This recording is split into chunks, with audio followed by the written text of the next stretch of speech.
The coronavirus has Italy on lockdown, so what's the mood in Rome? And how can we get the most out of Holy Week and Easter without the sacraments? Cardinal Raymond Burke is here with a message of hope.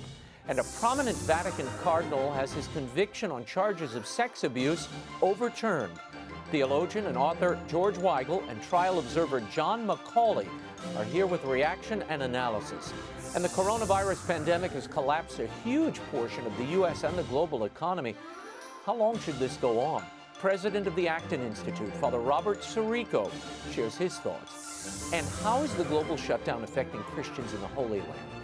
President of the Franciscan Foundation for the Holy Land, Father Peter Vasco, joins us with an update. And finally, how can we experience the beauty of great art this Easter when museums around the world are closed? Author and historian Liz Lev has a few suggestions. The World Over begins right now.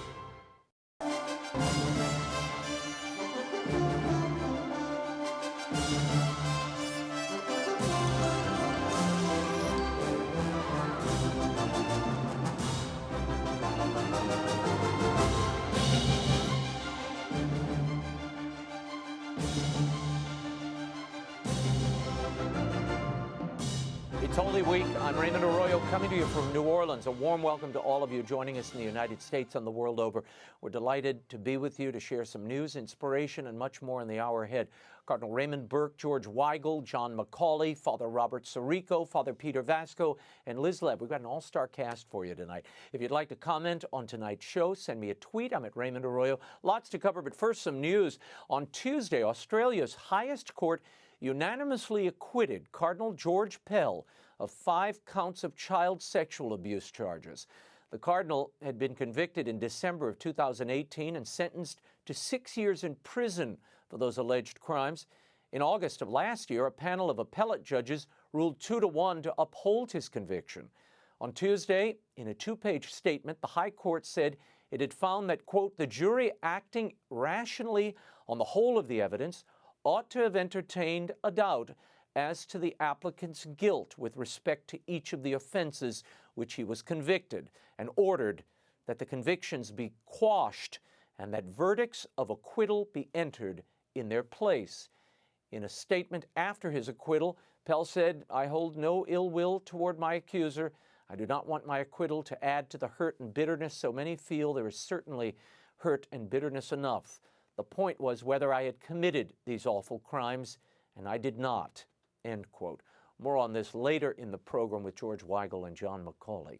Now, due to Italy's strict lockdown over the pandemic, Pope Francis celebrated Palm Sunday Mass without a congregation in St. Peter's Basilica. Normally, tens of thousands of faithful would be present in the square for Mass outdoors. Instead, Francis presided over a Mass with only a few prelates, nuns, and lay people present, all spread out according to rules of social distancing. A small choir sang hymns accompanied by an organist. It is expected that all the Holy Week services will be conducted in this fashion as a stark reminder of the global quarantine. And here with his thoughts on the global pandemic that has become an obstacle to the full practice of faith this Lenten Easter season is the former head of the Vatican's highest court, the Apostolic Signatura, and one of the world's foremost canon lawyers. He is currently the patron of the Sovereign Military Order of Malta. Please welcome Cardinal Raymond Burke back to the program from Rome. Your Eminence, I want to begin with an Easter letter to confessors that Cardinal Piacenza, the head of the Apostolic Penitentiary, sent this weekend regarding social distancing during this pandemic. He wrote, the social distancing required for health reasons, while necessary, cannot and must never turn into ecclesial distancing, let alone theological sacramental distancing. He then goes on to write that mercy is expressed in the pastoral creativity of so many confreres who try in every way to make themselves close to the people entrusted to them, giving testimony of faith, courage, fatherhood, fully living their priesthood. Your reaction to Cardinal Piacenza's statement, Cardinal Burke, what would you tell priests are their role at this perilous time? Well, I agree completely with the Cardinal, and as I've said to priests who have been in contact with me through telephone or through the intranet, to be creative, to find ways in which to make the sacraments available while observing the norms that are set forth by the civil authorities and also by diocesan authorities. The irony is that in some places, the restrictions placed by the ecclesial authorities are much more severe than what the government itself is requiring. And I think that we need to look at that carefully and to make sure that we are not denying people the sacraments when they need them most. The thing that I think has been forgotten by many is that our most powerful tool against this coronavirus is prayer and the sacraments. And if we think that we're going to win the victory over this terrible affliction, this pestilence, on our own without the help of God, then we're very badly mistaken. And so I even in the state of Wisconsin, my home state, the governor in his latest executive order recognized that religious entities are an essential business, he calls them. Well, we aren't businesses, but in other words, an essential service. People need the help of their priests now more than ever. Yeah, we've had many priests on the program over the last few weeks and bishops who have come up with creative ways to reach out to their parishioners via video, as you mentioned a moment ago, online, drive-through masses, confession, adoration. Some are even carrying the monstrance, and I've seen this trend. Bishop Ricken, Bishop Strickland in Tyler, Texas, and other bishops are beginning to process the monstrance around their cathedral or out into the streets. What do you make of those creative alternatives to minister to people when they can't come to church, when they can't come to God? These are very important signs for the people, that they see that that they don't forget that our Lord is with them. Especially, how could he be more wonderfully with them than being in the most blessed sacrament? And they're not only signs, but when the bishop or a priest carries the monstrance and is blessing the people, grace is received, help, spiritual help in combating the virus. And so these are very important gestures, and they can be carried out without any danger to anyone, any danger of propagating the virus. You're right. No. Well, this goes back. I was reading about the Black Plague back in the 1600s, and you had special grants by the Pope to say Mass in the open air on street corners, which is what was happening. Priests would go out and say Mass on the street corners, and others could look in through their windows or from rooftops. It seems to me we've got to find some way to make public gestures that are safe, respect the guidelines. I've had all kinds of people attacking me online all week, thinking that I'm suggesting people pack into a church. That's not what I was suggesting. Pull the tape. What I'm suggesting is a public witness that I think would revivify the faith of people who've been in lockdown. Now, Your Eminence, you've been in lockdown, total lockdown in Rome. What is the mood like there among priests and the faithful? Well, to be honest with you, because of the lockdown, I don't have much contact with anyone. I'm not able to receive anyone for a visit, and I can't go out and visit people either. Now, I do have some telephone conversations, and I sometimes go out to get things that we need, or I go out to take a daily walk, and I encounter people. Rome is a bit like a ghost town. There's very little traffic. You don't see hardly anyone on the street. It was also odd watching the Pope going through Palm Sunday, and I imagine we'll see it for the rest of Holy Week, really celebrating the Mass for an empty cathedral. Nobody there. Yes, it's a very unusual situation. I don't know. I wasn't part of it. Those decisions. I don't know why there couldn't be more people in that huge basilica, keeping the distance. But it's a very sad to it, and I think what's really important is to, notwithstanding these limited situations, to convey the trust that is ours in our Lord's promises, that he will save us, that he remains our rock, our stronghold. And that, I think, is what's most important to convey at this point. Through these celebrations of the sacred liturgy, which are quite reduced and most unusual, but to try to make certain that they are fully expressive of the reality of the sacred liturgy, that Christ is present there, acting on our behalf. Christ is coming to us to reassure us and to help us and to strengthen us in a time of great crisis. Your Eminence, a few weeks ago, you issued a message to combat this coronavirus. In it, you write about the need for prayer. Quote, just as we are able to purchase food and medicine while taking care not to spread the coronavirus in the process, so also we must be able to pray in our churches and chapels, receive the sacraments, and engage in acts of public prayer and devotion so that we know God's closeness to us and remain close to Him, fittingly calling upon His help. How do you balance the public need for safety and the desire to offer the sacraments? And do you find that your fellow bishops are encouraging priests to be more creative and innovative in the way they bring sacraments to the faithful? I don't have an accurate knowledge of what individual bishops are doing in the United States. I know of some places where the bishop is encouraging very much these initiatives, but I think, for instance, that it's possible to have the priest celebrate the Mass with a limited number of people who are actually present in the church. And then in one place, for instance, the priest has a wide screen outside the church in which people can view the Mass as he's celebrating it. And then after the Mass is concluded, the priest comes out and gives Holy Communion to the people. They all keep their distance. There's no violation of those precautions. These are the kind of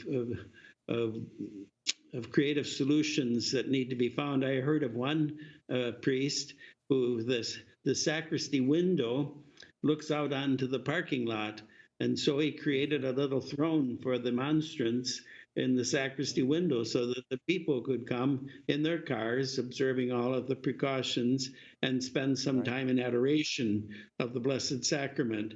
And there are priests I've always found are very creative, and I think that with some encouragement, they will find means to get these essential spiritual helps to the people. I think too, for instance, I've heard that in some places it's not possible for the priest to bring the anointing of the sick or the sacraments to those who are dying. I was going to ask you about that. Yeah, it's truly sad, but I'm wondering if it wouldn't be possible in an area, in certain areas, to have a priest who's specially trained to wear the special suit and use the precautions, and of course who would be subjected to the quarantine, but who could then make those visits, whereas brother priests, where they can't go, he could go there, and obviously there too he wouldn't be a danger to anyone, and at the same time the poor people who are suffering so much or even dying would have the comfort of the sacraments of the priest's presence and of the sacraments which he brings to them. Yeah, no, I know a priest who's going into a hospital here in New Orleans and blessing the sick, taking all precautions. You know, he prays outside with the doctors and the nurses.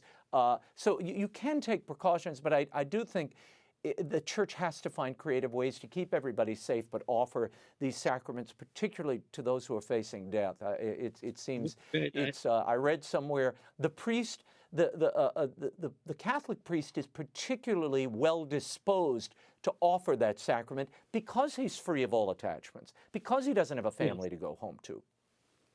Well, that's part of the whole meaning of clerical celibacy, is that the priest is totally for the people. All of his natural affections and so forth are directed to the care of the people. I think we need to insist, because we live in a very secular society. Many people in the healthcare profession or even in the government don't think about matters religious, or they consider them as kind of just one other aspect of life that's dispensable. And I think the Church has to insist that on the importance, for instance, of the sacraments for the sick and the dying, but also that churches be open. And I find that when the Church does insist in a reasonable way, not in some kind of unreasonable way, but in a reasonable way, to work with authorities, whether they're healthcare authorities or civil authorities, to find a way to make as much as is possible the presence of Christ available for the people. These authorities are cooperative, and but if we ourselves don't give the idea that it's important, or we don't insist at all, of course their life would be made a lot easier if they don't have priests coming and so forth. But if once they understand that this is important, I believe that most healthcare officials and other authorities will understand. Your Eminence, before I let you go, I have two quick questions. One, what would be your advice to the faithful who, for the first Easter ever, are at home, confined at home with their family? How do they celebrate the Triduum? How do they celebrate this holy day, really the holiest day on the calendar? Well, interestingly enough, I've just published yet on Palm Sunday a letter to the faithful who follow my website on how to celebrate Holy Week. The website is www.cardinalburke.com. But anyway, my basic message is that the devil tries to steal our joy on these important feasts, the most important feast, of course, being the Easter and the Sacred Triduum, which leads up to it, by convincing us that there's nothing to celebrate, that this has all been called into question, into doubt, or denied by some tragedy like the coronavirus. But the truth of the matter is, as I say in the letter, Satan is the liar. The truth of the matter is that Christ is with us, and especially he's with us, as his own passion demonstrates, in our suffering and in our struggle to truly love others in a crisis situation. And so I would urge the listeners to have a look at that letter. I think it could offer some comfort. I also talk about prayers that can be said at home. Also, we have the media like EWTN and other media who are providing. Granted, it's not the same as being present at the Holy Mass, or it's not right. But it provides an opportunity to unite oneself spiritually, and the desire to be at the sacred liturgy is precious in the eyes of God. And so, even though you can't be there, if you express in various ways your desire to be with our Lord, He's responding to that always. And so, but I would really like to. I spent some time thinking about that, and so I would really recommend that message if people have the opportunity to look at it. Absolutely. And finally, Cardinal Burke, we saw the acquittal of Cardinal Pell this week, a bombshell ruling from the Australian High Court. Do you think the Church should raise its voice and maybe even lead an investigation into how an innocent churchman was held in prison for more than 400 days in a major democracy in the world? I certainly do. This was what Cardinal Pell has endured over 400 days in prison, where he was not allowed to offer the Holy Mass and everything else that goes with being imprisoned, and on charges which a unanimous decision of the highest court of Australia has said could not be substantiated and risk condemning an innocent man.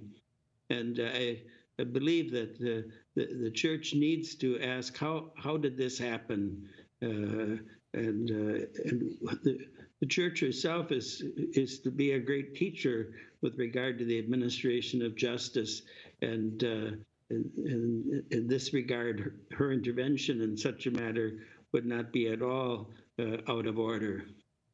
You can follow Cardinal Raymond Burke on Twitter at Cardinal R. Burke or visit his website, cardinalburke.com. Your Eminence, thank you for the time. Be safe, and we'll check in with you later. Yes, Raymond, you be safe too, and a blessed Holy Week and Easter. A blessed Easter to you. Thank you for being with us. As I told you earlier, Cardinal George Pell's conviction on charges of sex abuse was unanimously overturned by the Australian High Court this week. He's now a free man, but where does he go to get his reputation back? Joining me now to discuss is Distinguished Senior Fellow at the Ethics and Public Policy Center and author of The Irony of Modern Catholic History, George WEIGEL.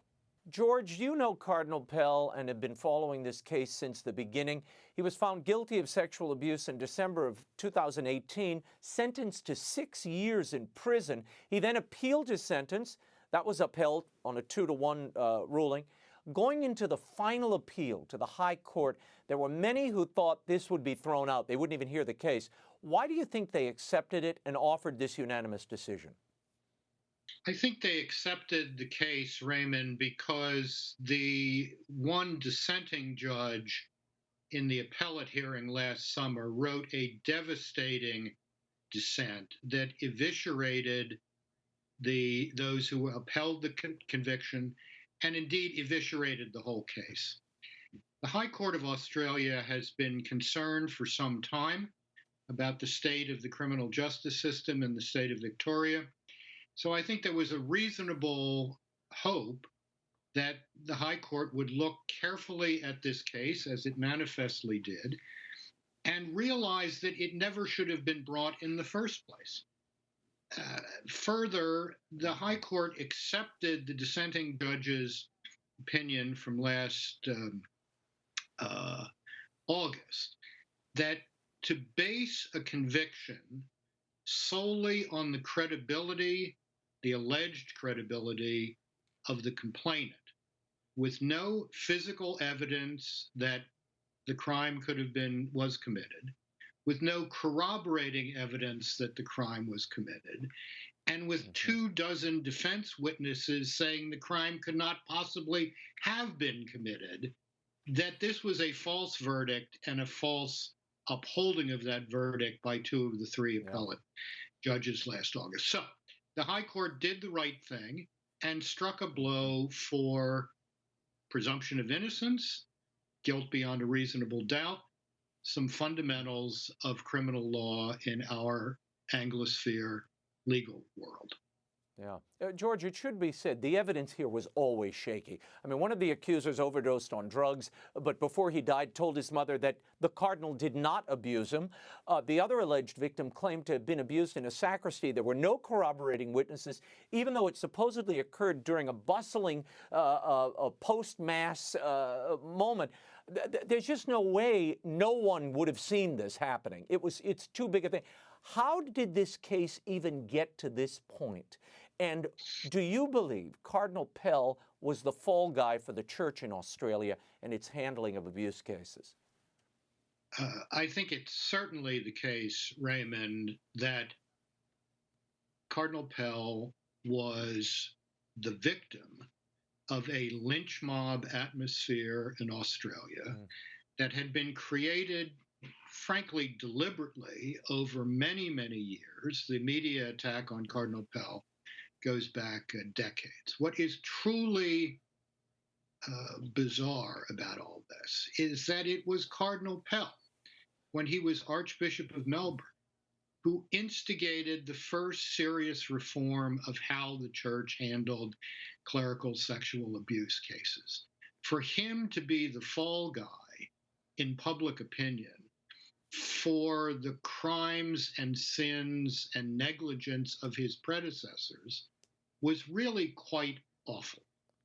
Moreover, as you say, it was clear to anyone willing to look at the evidence adduced by the prosecution in this case that what was alleged to have happened simply could not have happened in the place where it was alleged to have happened, right, or in the time frame it was alleged to have happened. So if you ask yourself, okay, then how does a jury reach a guilty verdict? I think you right. have to look at the public atmosphere. If you ask yourself, how could the appellate bench uphold that conviction? It's because of this notion that the credibility of the complainant is the sole issue at stake here. That simply can't be the case. That means that anyone is presumed guilty if someone finds a complainant credible. This is a reversal of the common law tradition. Yeah.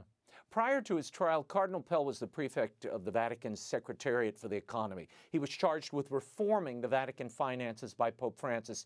Now, though he's been cleared of all these charges, George, Cardinal Pell's reputation has been ruined by this. Where does he go from here in terms of his public, the appreciation of his reputation publicly and in Rome? There's supposed to be a canonical trial. Do you think there will be one?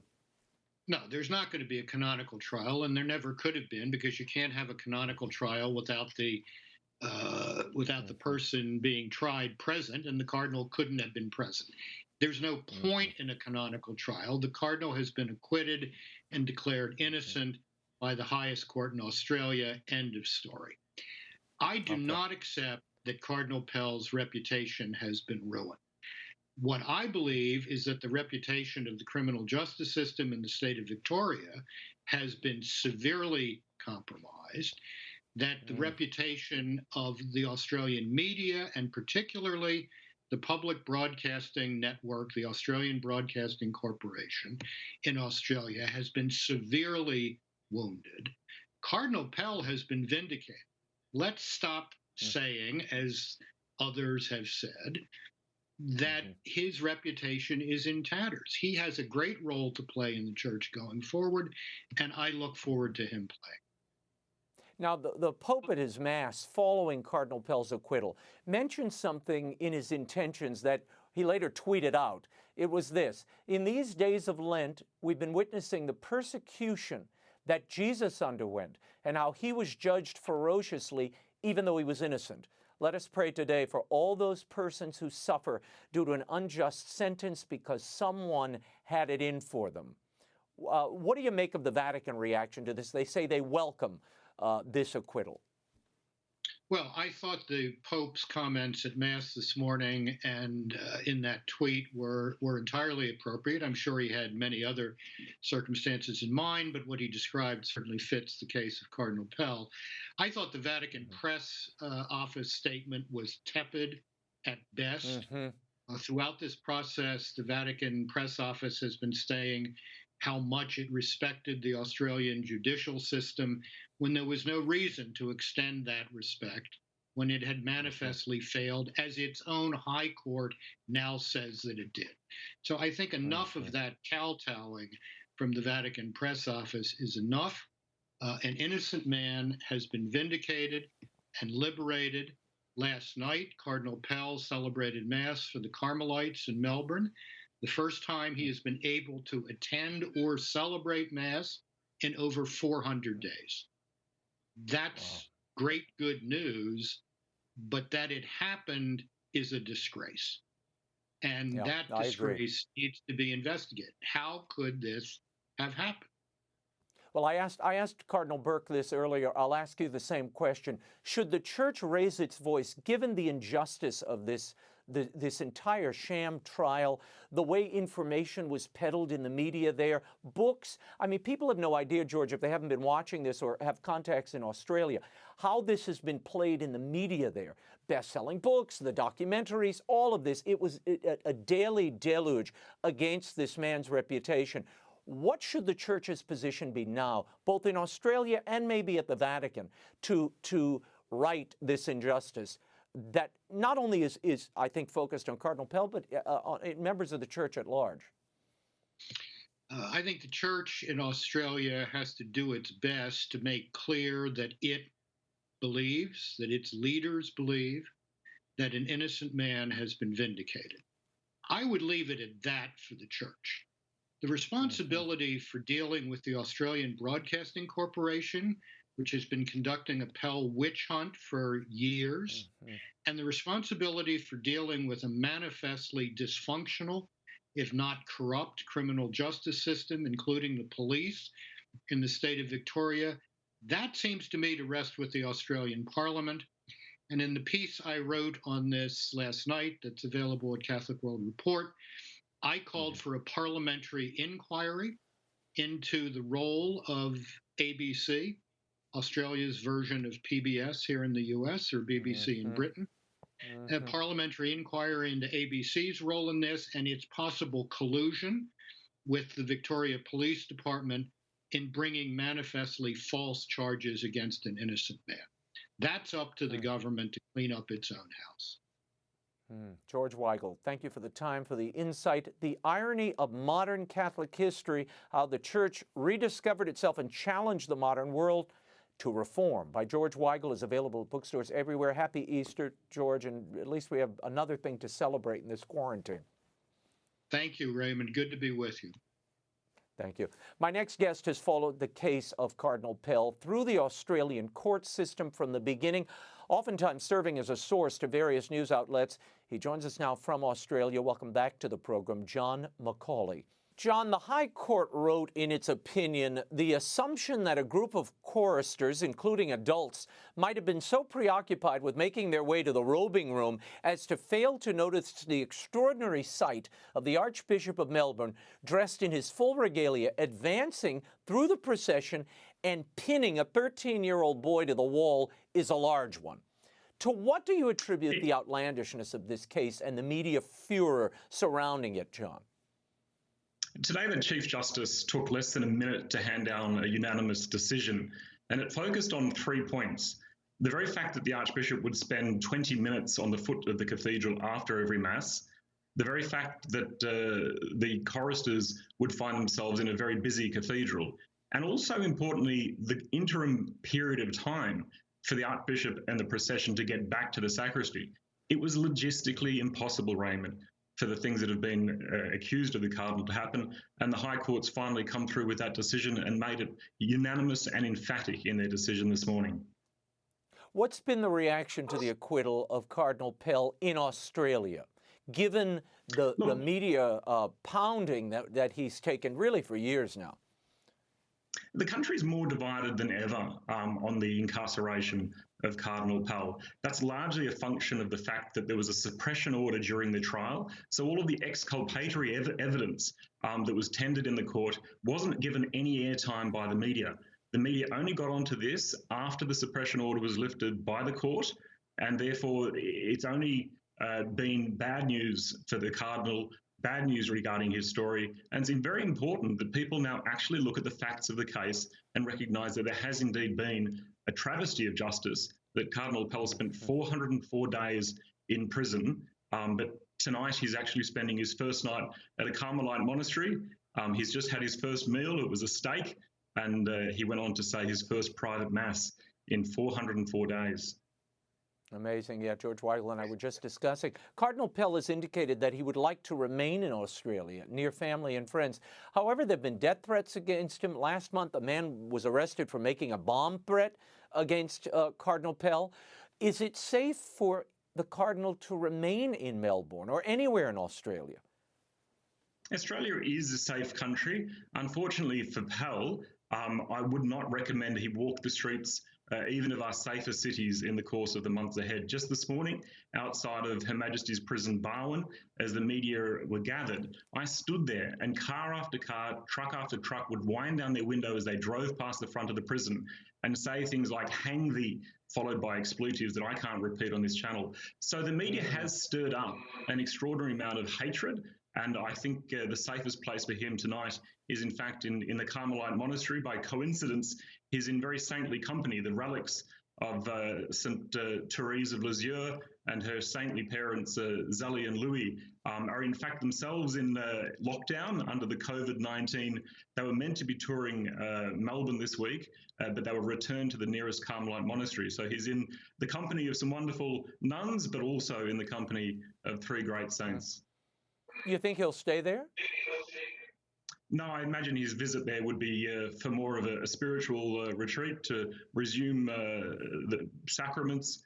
I'm sure he has expressed, obviously, his desire to stay in his hometown here in the southern part of Australia, Wow. Melbourne. But I can't imagine that being foreseeable. I do imagine him needing to head either further north or abroad. Mm-hmm. Yeah. The Australian Bishops' Conference put out a statement following Cardinal Pell's acquittal. It reads this way: "Today's outcome will be welcomed by many, including those who believed in the Cardinal's innocence throughout this lengthy process. We also recognize that the High Court's decision will be devastating for others. Many have suffered greatly through the process, which has now reached its conclusion. The safety of children remains supremely important, not only for the bishops, but for the entire Catholic community." John, why so defensive in what seems to be a case of gross injustice, not seems, is a case of gross injustice against Cardinal Pell? Solitary confinement, there have been horrible books written, sham documentaries. Is the Church being too conservative here in its reply? That particular statement from Archbishop Coleridge, the president of the Bishop's Statement, is one thing. But Rome itself came out a few hours ago and said that it had full faith in the Australian justice system. I can't understand how anyone could claim that today was a great day for justice in Australia. If the police had examined the material, they should have recognised the impossibility of this. The fact that Cardinal Pell has incurred millions of dollars in legal fees, the fact that a man has to go to these extents to demonstrate what should have been patently obvious at the very first police investigations, proves that there's actually something deeply wrong with the justice system here. And I don't think the Bishops' Conference understand that.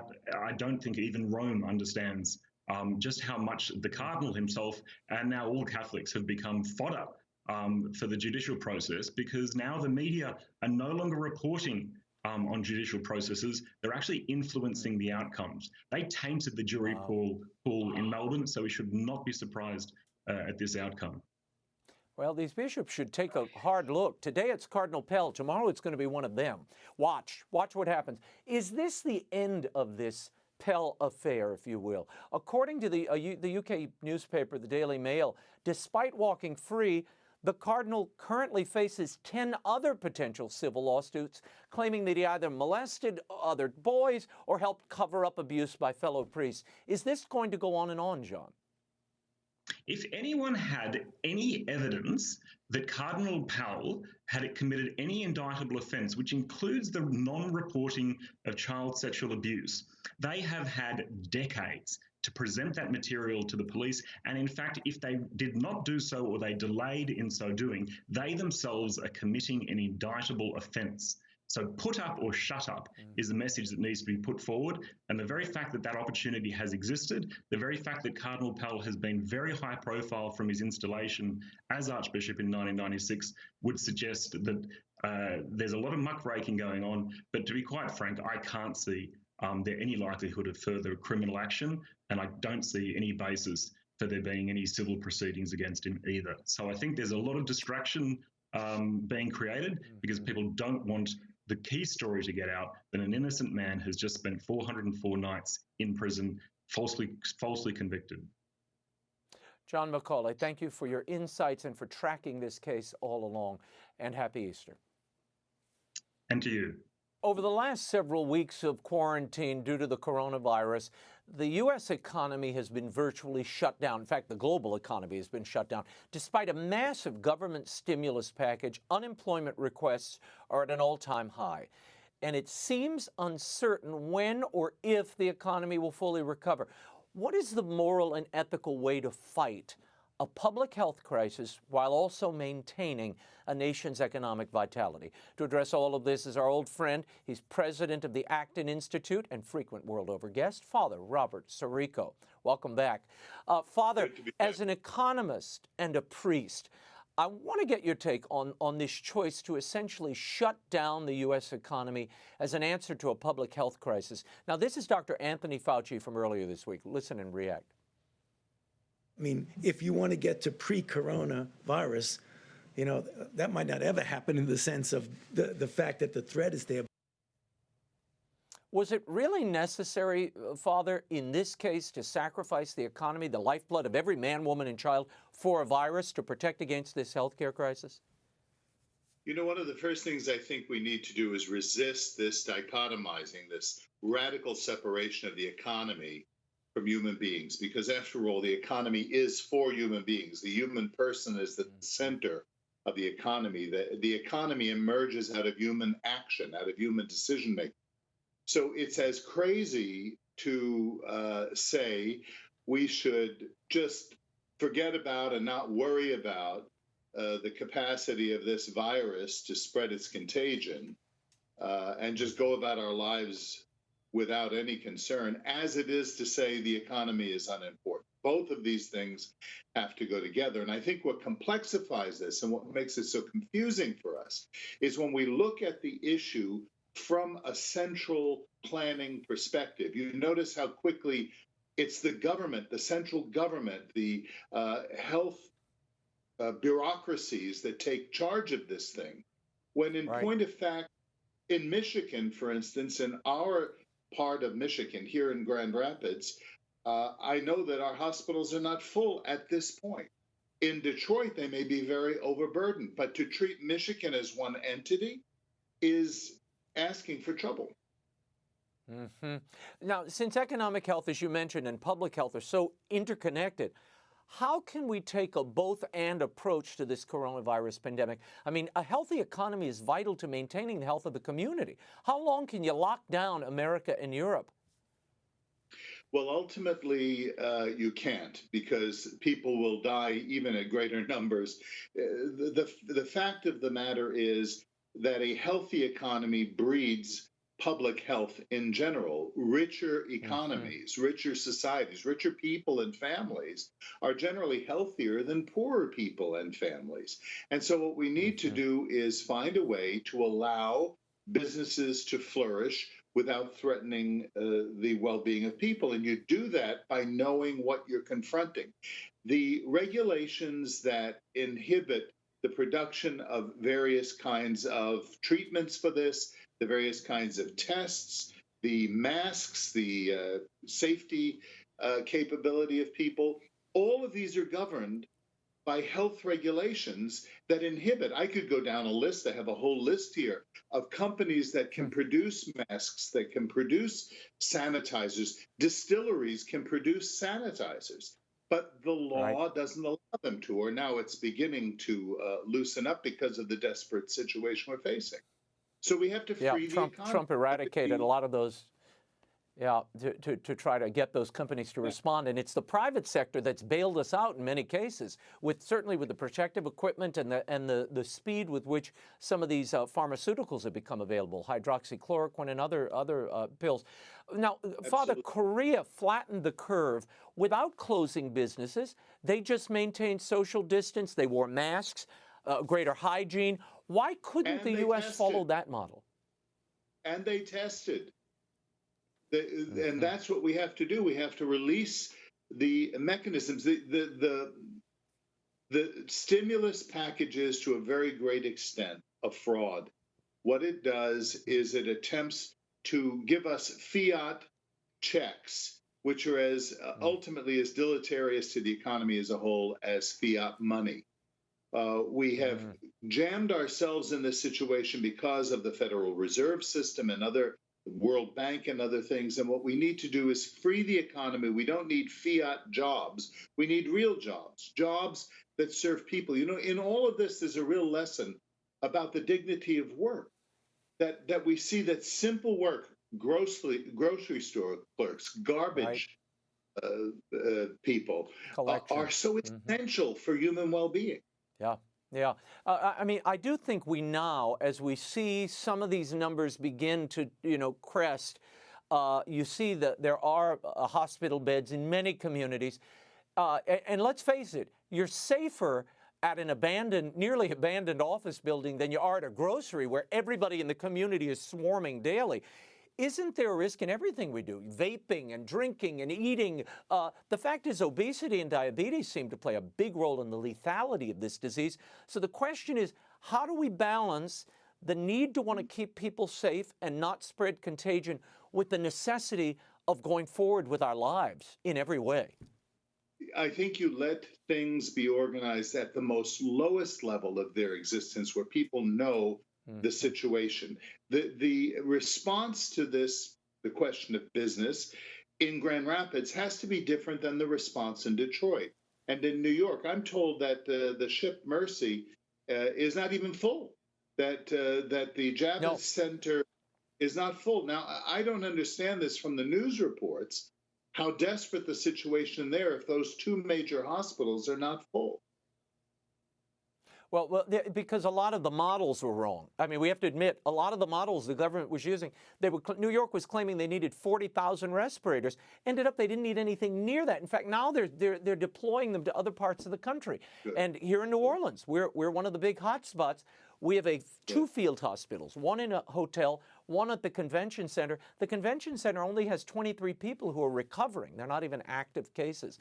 Remarkable. Here's my question. Historically, you've written a great piece on what the church's reaction to pandemics and plagues have been in the past. What is that? How has the church reacted in the past, and are we reacting the same way now? Well, there have been two kind of reactions that I've detected in history. One is what I'll call the mission reaction. That is where people will go and associate themselves with the dying and even at times become contaminated themselves. We have many accounts throughout history of, in fact, the hospital itself as an institution emerged from this kind of proximity to the poor and to the dying. But you also have a kind of fervored a religious piety that ignores the reality on the ground. So that, for instance, in the 16th century, there was this plague and they had a big procession and the procession ended up extending the contamination. So we have to balance these tensions and recognize that when people are dying, they need the care and the comfort that the church and her sacraments offer to people. And it's a real pity that in some of the hospitals across the country, these have been prohibited. Mm-hmm. I want to move on to the question of returning to normal, that after this pause, we'll go back to normal. Here's the president from the other day. Let's win this and let's get our country open as soon as we can. I think it's going to be sooner than people think. Things are going really well. Again, light at the end of the tunnel. Father, in your estimation, how much permanent damage has been done to the economy? And can we honestly expect small and medium-sized businesses to survive this and recover? Well, how much damage will have been done to the economy is yet to be told, because it's going to depend, for instance, on the kind of tax levels that are going to be imposed. I still do not know, and I haven't heard any discussion about the possibility of a tax holiday for businesses. If you want to release their energy, I think, wouldn't that be wonderful to say from now until the end of the year, businesses don't have to pay tax, people don't have to pay tax. So I think we could extend the damage that's done. Of course, we're going to approach this whole matter very differently, especially in the immediate aftermath, because we're more aware of contagion. We're more aware of sanitation. Yeah. Yeah, well, Father Sirico, we will leave you there. You can follow the work of the Acton Institute and Father Robert Sirico's columns at acton.org. Happy Easter, Father. Thank you. Same to you. The coronavirus has hit the Holy Land particularly hard. The dwindling Christian population in the land of Christ's birth is faced with economic collapse and also a lack of tourism and pilgrimage, not to mention the interruption of their daily lives of worship and the sacraments. My next guest is president of the Franciscan Foundation for the Holy Land. He joins us by phone to discuss the perilous situation there. Father Peter Vasco, thank you for joining us. It's a pleasure talking with you, Raymond. Father, tell me, what is this pandemic doing in the daily lives of the friars, and how is it changing the lives of the people there in the Holy Land, particularly that fledgling Christian community? Well, I can say that first off, there are only 24 cases of Christians who have the virus. Israel has over 9,000 cases, and of course, what it has done is those Christians, especially in Bethlehem, where it began the first week in March, they have all been sequestered and locked down since that time, and it's really affecting them in different ways. What we're trying to do with our people is that starting 3 weeks ago, we started in our parishes of Bethlehem and Jerusalem to deliver food to those who are not able to go out or who are sick or the elderly. And we placed these boxes of food through the volunteers of our Boy Scouts who deposit the boxes at the front door. And this has saved so many people's lives and appreciation of our parishioners. And it's something that is well needed. I think the Christians have a sensitivity and a patience for these different things that they have to do in order to live their lives out in quiet and in fear sometimes. But at least we're getting involved with them on Palm Sunday. Although they can't go out, all of our priests have delivered palm trees, for example, on this past Saturday, and left them on their doorstep. People are thanking us that they're having at least Mass every day being televised by internet from our Church of St. Joseph's in Nazareth, and every day Mass is being said, and they're so thankful that at least they have this presence of our Lord, etc. But it's difficult for them not having Mass, not able to go through the to go to the confession to receive the sacraments. Father, the Church of the Holy Sepulchre is now closed, and there is some discussion with authorities about reopening it for Easter services without a congregation. This is really the centerpiece of the Easter season, not only in the Holy Land, but around the world. Where do things stand now? I don't know what the decision is going to be, but at present it doesn't look very good. You can only have 10 people in the church, and obviously it looks like it will be closed to the public, and they'll just have 10 priests doing the ceremony, the respective ceremonies on Good Friday, Holy Saturday, and Easter Sunday. So it's sad that it's going to be that way, but they're still going to have a talk, as I said earlier, to discuss that possibility. But at this point, I don't know what the results are going to be. But I don't think it's going to be very positive. Yeah. Prime Minister Netanyahu has announced a nationwide lockdown until Good Friday, restricting all travel between cities until 7 a.m. on Friday. He's even mandating that Passover this year, that the Seder be celebrated only with immediate family members to prevent the spread of the virus. Was that a wise move? And in what way is this disrupting the observation of the Triduum for Christians? Well, I think it's something that he's trying to be very practical about. It's very interesting because in the ultra-Orthodox community, they have the highest number of coronavirus cases than the regular Israeli populace. And he wants to protect basically people going for the Passover, the Jewish people, and that's why that very strict curfew was enforced, is being enforced, will be enforced. And so I think it's something, considering all the problems, I think it's for the safety of the people. It's not the greatest thing that should happen to them, nor to our people, our Christians, for Easter Sunday. But the reality is this virus can spread very easily, and I think it's one of these very unique situations that have come upon us, and they're trying to react accordingly. At least the Christians the Catholics can watch the ceremonies, religious services on the television and on the internet. So although they're not there, which would be the ideal situation, our faithful, at least they're there spiritually with the other people, the priests and ministers who are doing those special services on Holy Week. Father, before I let you go, what is your message to those watching, to those listening at this sacred time of year? Do you see a silver lining in this adversity? Some people are asking why this is happening. Some say God is punishing mankind for the great evils that we continue to do. Others are saying it's God's way of getting our attention back to him. But Raymond, in either case, it will always be our deep faith in God that I think will pull us through these dark times. That is why We should use this time to pray more, say the rosary, read sacred scripture, and be strengthened by following the Mass on television. You know, faith and hope are the gifts he gives to us, not fear and anxiety. And lastly, I would say to our faithful, to your viewers, be positive. Because there's always light at the end of a dark tunnel. So I think we have to trust in his love for us. Well, I thank you. I thank you for joining us. Happy Easter. And of course, Father's work at the Franciscan Foundation for the Holy Land. You can follow them at ffhl.org. Father, happy Easter.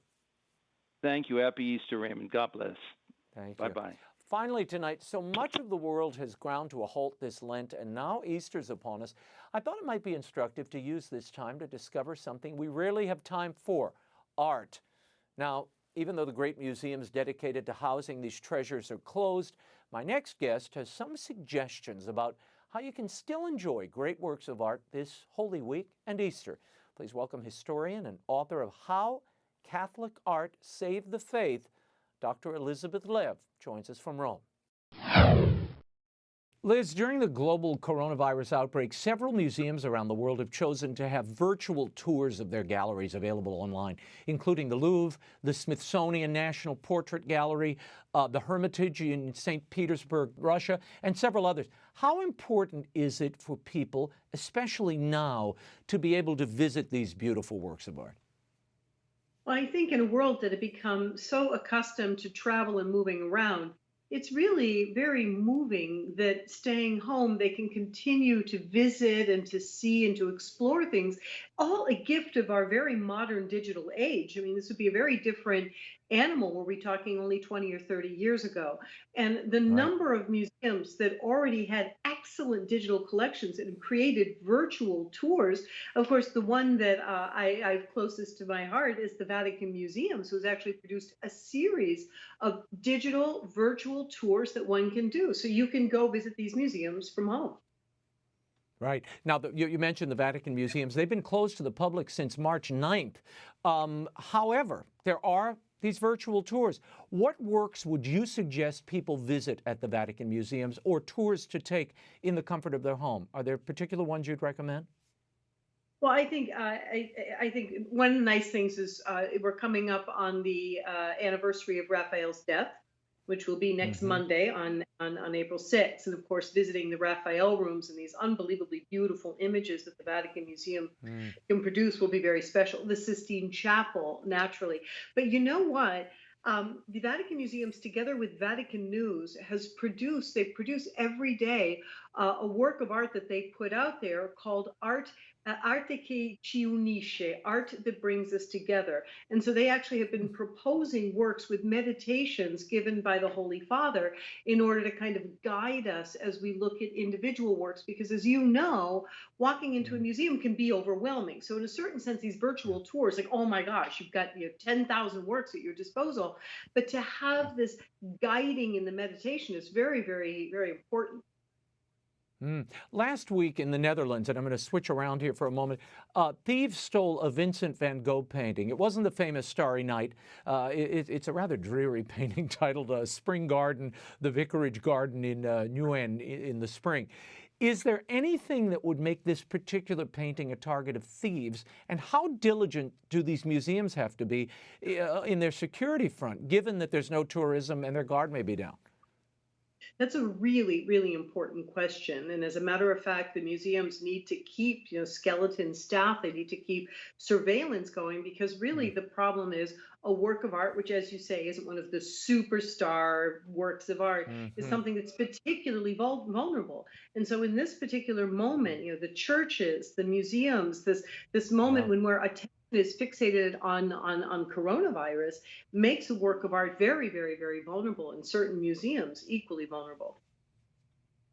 In Venice, when the plague hit during the terrible epidemic in 1630, the Venetian Senate built the Basilica di Santa Maria della Salute, referred to by most locals as simply Salute, which is in Italian health, in honor of Mary. It's a representation of how faith saved the city of Venice. Do you think we'll see similar works of art at the end of this coronavirus crisis, this global crisis? Oh, what an interesting question.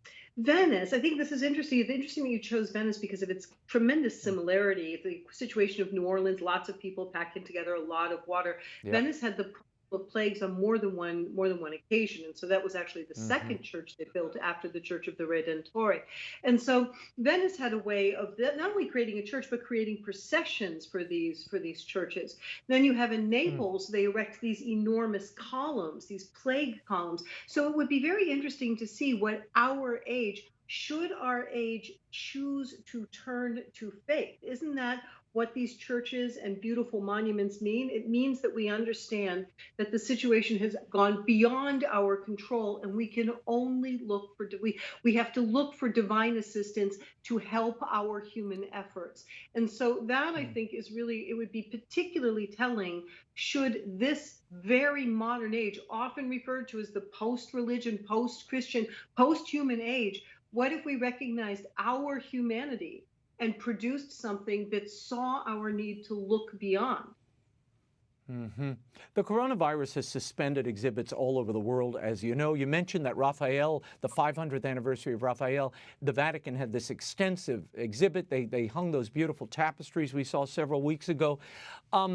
Give me a sense of Raphael's contribution to Catholic art, and are there particular pieces that you would direct our audience to as we go into Holy Week? I think what's very interesting is there's a lot of debate about what killed Raphael at age 37, amazingly, on April 6th of 1520. Many people think he had a fever for 15 days, and then he was bled and he died. So the idea is that perhaps he was caught up also in an epidemic. And what was Raphael working on when he died? The last thing he was producing, the thing, his dying breath, was an incredible painting of the Transfiguration. And I would strongly recommend that your viewers look at this painting, where the lower part of the painting, Raphael paints a gamut of human emotions. They're healing, they're the apostles trying to heal the boy possessed by demons, and you see fear, and you see emphasis, and you see people who seem out of their mind in reactions. But all lines in that painting, every line in that painting draws your eye upwards. And what's up at the top? The image of Jesus transfigured, a light that physically rolls back the darkness. What a beautiful image for us to imagine Jesus, to think of Jesus as a light, that as the darkness seems to have taken on a physical force which is too much for us, Raphael's final image is Jesus is that light that can physically push back, roll back the shadows of darkness. I love that. Thank you for ending that way. Liz Lev from Rome, stay safe, and a happy Triduum, a happy Easter to you. And same to you. Happy Easter. How Catholic Art Saved the Faith, The Triumph of Beauty and Truth in Counter Reformation Art by Dr. Elizabeth Lev is available now at bookstores everywhere and online, including EWTN's Religious Catalog. If you're looking for a late Easter gift, may I recommend the Will Wilder series. The latest book, Book 3, Will Wilder, The Amulet of Power, is now in paperback, and all the Will Wilder books are available via audiobooks and Kindle. Go to willwilderbooks.com. It's a great adventure for the family, and the links are at RaymondArroyo.com. And I'll bet you weren't aware, and quarantine's a great time to take advantage of it, that The World Over is also available as a podcast. I didn't even know this. One of our viewers wrote me and said, where can I find it? Or I've stumbled upon you on Apple. It's easy to find. And once you do, you can listen whenever you want. On iTunes, visit iTunes Podcast Store, search World Over. On Spotify, you can search EWTN World Over. See? Now there's no excuse to miss an episode, and you can listen to us on the run. That's all the time we have for this week. Be sure to catch us next week. Until then, we'll be scouting the world over for all that is seen and unseen. Have a happy and holy Easter. May it be a personal resurrection for all of us, at least spiritually. On behalf of the staff and crew of EWTN News, thank you for watching. I'm Raymond Arroyo from New Orleans. Bye now.